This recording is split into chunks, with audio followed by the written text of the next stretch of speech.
you have to be funny. Well, and this is, I suppose, in some ways why you've gotten into trouble. You have to be funny, but you can't be too mean, right? You can't hit a fly with a sledgehammer. Your response has to be proportionate. Yes. I mean, you up the ante a little bit. That's my presumption. You up the ante a little bit when someone says something smart, but you don't come out with like the long knives and hack someone to bits. Of course. Right, because that'll turn them again. Because first of all, you can actually hurt someone publicly by doing that, which is not good if it's not necessary. And second, you could easily turn the audience against you. Well, this is also, again, why I think it's so unfair that comedians in particular face this kind of absurd cancellation pressure, because the line that a good comic is walking on is so damn thin. You have to be playing with disaster in order to be funny, right? The things you say, this is one of the things I used to really like about Sarah Silverman, because she would say, you could see it, she'd be listening to someone and some absolutely horrible thought would come into her mind. And then she'd have the guts to lay it out, even though it was like rude and unacceptable beyond belief. Well, I think comedy is purely down to intent. When people are bullying you, like when high schoolers are making fun of something about you, that's a totally different intent. Even though they are making a joke, their intention is that you're gonna feel a certain kind of way. That is what differentiates it from stand-up comedy. Every single thing I say on stage is said with nothing but the intention to make people laugh. And I understand it's not going to make everybody else laugh. Some people heal totally differently when it comes to certain topics. I get that and I accept that. I'm not for you. But but getting touchy about that, even if you've been hurt, getting touchy about that, first of all, that's a sign that you still have some real work to do. And second, getting touchy about that and then shielding yourself from any exposure to that is not the way to being cured. Quite the contrary, you know, like if it's better if you've had a traumatic experience in your life, not to protect yourself unduly from situations that might bring that back up, but to voluntarily expose yourself to situations where that's likely to be the case.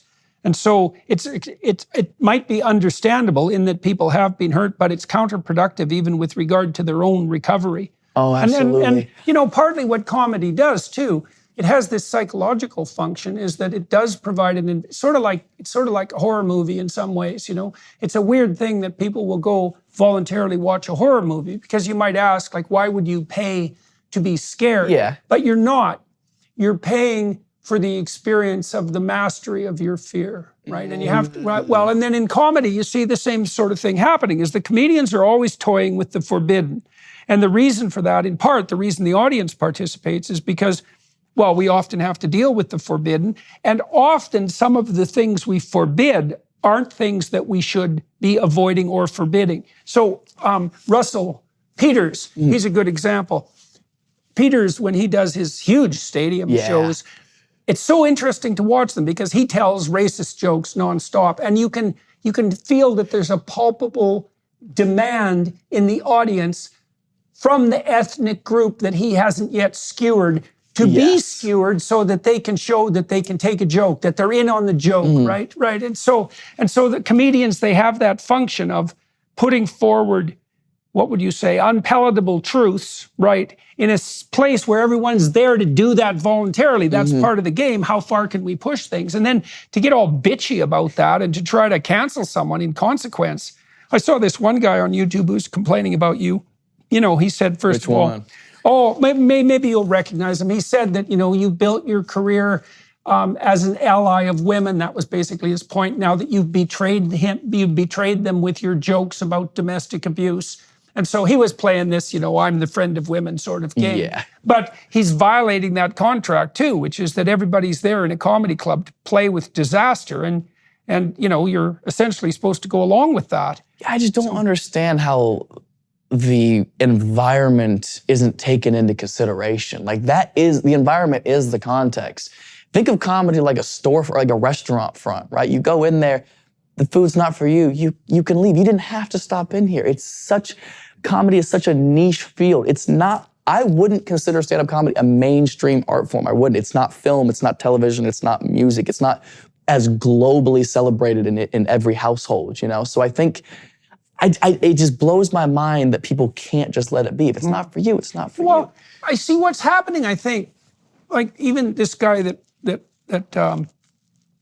that criticized you in the manner that I just described. I found what he had to say, and him for that matter, contemptible. I thought it was pathetic.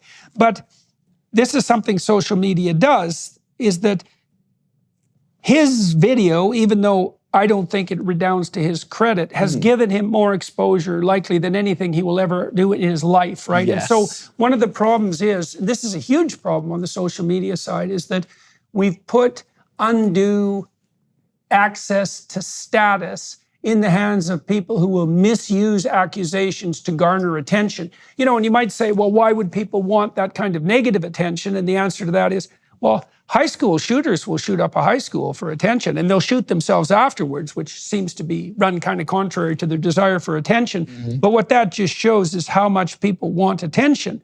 And the problem, one of the massive problems with social media is that it provides people who are willing to do something like savage your reputation with way more attention than they could ever accrue given their own status and abilities. And so what to do about that, I have no idea, although apologizing is a bad idea. Yeah, absolutely not. I'll never apologize for a joke, ever. I just find the prioritization of human beings to be so... You're on this earth for 80 years, let's call it on average, whatever it was. What's the average? 83, something 80 like that? funny years. 80 After funny that, years. they're not so funny. I yeah. disagree. I think after 80, you get to be funnier. You get to excuse. You can shit wherever you want after 90.